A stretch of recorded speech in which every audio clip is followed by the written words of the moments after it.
Kretingos rajone ūkininkaujantis Stasys Sandaras augina tik javus. Žinoma, kad tai dirvožemį alinantis augalai ir kasmet gauti gerą derlių yra sunku. Tačiau šiam ūkininkui tai ne problema.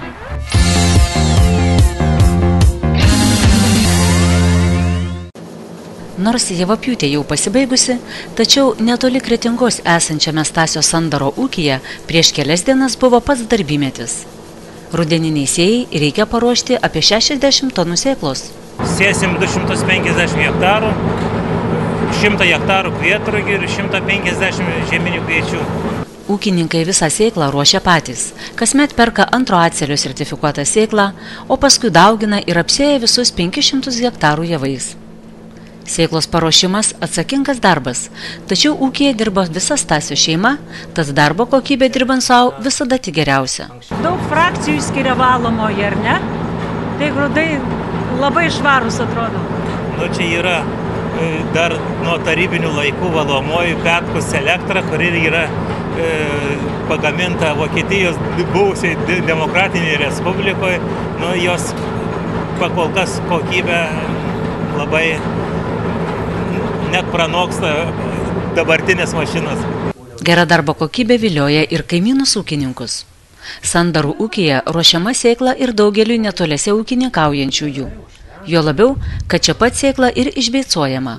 Prolį naudoju beicuojant šitą dedamą albitą nuo amino rūgšties, kurios paskatina grūdų dygimą. Seniai naudojate tas priemonės? Nu, jau 3-4 metai.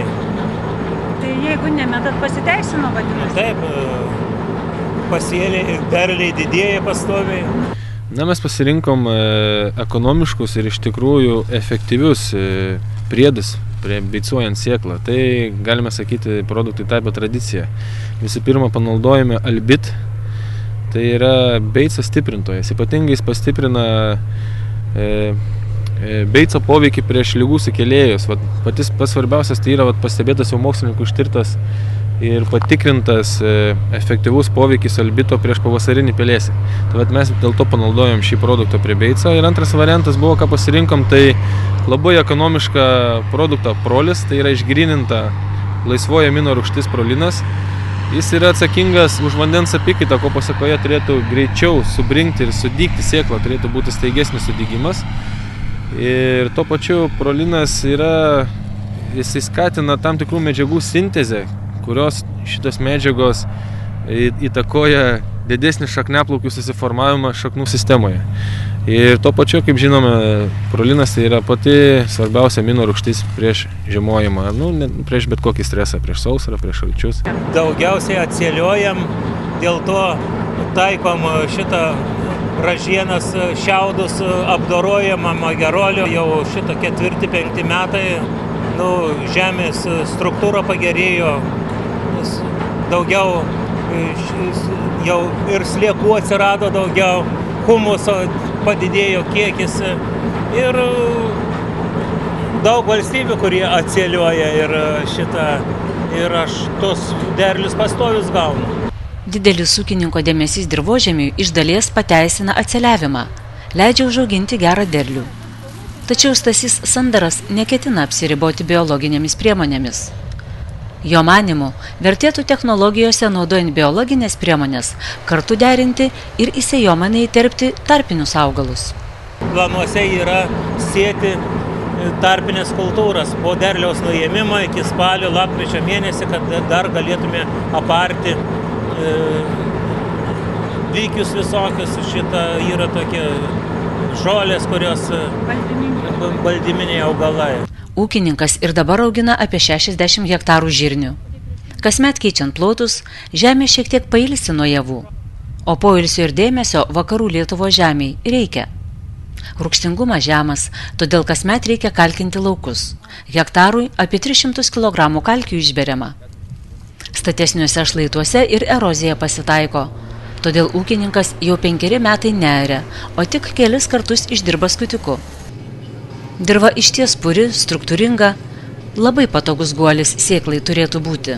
Porą kartų buvo atvažiavęs profesorius Lekas, čia mes bendradarbiavom keletą kartų ir jisai man patarė keisti šitą tokį darbo stilių, kad pabandyti biologinius preparatus. Paskui susipažinau su kustodijos mokslininkais, šitą konsultantais, irgi jau 5 metai 4 bendradarbiauju, tai ir pradėjau atlikti keletą tyrimų dirvožemio, pasirodė, kad žymiai padidėjo nuo 2,5 iki 5 humusas, atsirado gyvybės sliekų daugiau šitą ir matosi rezultatas. Dabar matom rezultatą, tikrai išdirbtas laukas, bet labai gausų šiaudų. Pavasarį turbūt jau jų nebebus? Praeitais metais, kai naudojome geruolį, jau tą patį rudenį siejant, jau faktiškai jie mineralizuojasi. Kai dirbsiu antrą kartą siesiu, faktiškai jau tų šiaudų nebebus. Stasys Sandaras nepamiršta ir dirvožemio tyrimų. Žinodamas dirvos cheminę analizę, jis optimaliai planuoja tręšimus. Kai mes tyrimus padarėm, pažiūrėjom, kad pagrindinė problema tai yra, aišku, dirvožemio pH, jis yra gan žemas, ten 5,5. Geriausia atveju būna 6, bet tai labai mažame plote, jau ūkyje. Tai antra problema buvo, žiūrint į maisto elementus, tai trūkumas yra fosforo. Šiaip kalio ir azotą gan normaliai, bet pagrindinė problema buvo fosforo, dėl to mes pasidėliojom tą tręšimą, kad stengiamės dabar didesnį kiekį atiduoti fosforą iš vandens, kad atstatyti į esantį dirvą tą kiekį. Stebėjom jo dirvožemį, matėm, kad kažkame yra problema ir žiūrėjom į augalų būklę, kad augalai atspindi dirvožemio būklę. Matėme, kad kažkas ne taip. Taip pat to jis kaip perėjo nuo riminės technologijos prie supaprastintos. Atsisakė rimo, pradėjo naudoti dirvų skutimą. Aš sakau, tau puikiai tinka biologiniai produktai, todėl pabandėm integruoti biologinius produktus į jo technologijas. Ir jis jau naudoja gal 3-4 metai ir jo buvo pirmieji pastebėjimai, kad tais metais jau šiaudai mineralizavosi, kaip jis sako, susivalgė, nebeliko. Antras pastebėjimas buvo sliekų didesnis kiekis. Ir daugiau ir pati augalų būklę matėm, kad ir naudojam mažiau pesticidų, nes augalai sveikesni, patys šaknynas stipresnis darosi. Čia tikrai nėra žemės didžiausia našumo, derliai nėra patys didžiausia. Ir pradėjom tą biologiją naudoti, ne maksimaliom normom. Įvertinom, padėliojom, tikrai optimalų kiekį, kainą ekonomiškai, kad būtų naudinga ir pačiam ūkininkui. Ir visai neblogai sekasi, aš manau. Negaliu sakyti, kad derliai ne patys geriausi, nes jeigu beveik 8 tonos. Šiais metais pavyko iš tikrųjų gan neblogai mums pasiekti užsibrėžtus tikslus. Ir manau, kad dar ir priedą pridėjom. O kokį tikslą turėjote, kokiam derliui tręšėte, technologiją sudarėte? Iš esmės, kai mes pradžioje atvažiavom, kai mes pradėjom bendrauti, atvažiavau pavasarį, pasižiūrėjom, pasėlio galimą produktyvumą, matėm, kad žiemoja tikrai neblogai.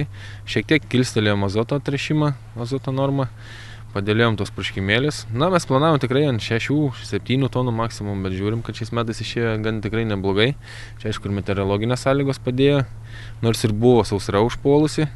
Pradžiai buvo šiokios tokio streso. Aš galvoju, kad visas gavosi gerai. Šiemet Stasį Sandarą nudžiugino maždaug 800 tonų didesnis derlius nei ankstesniais metais. Tokį rezultatą padėjo pasiekti nuoseklus darbas ir, žinoma, gamta globos nepagailėjo.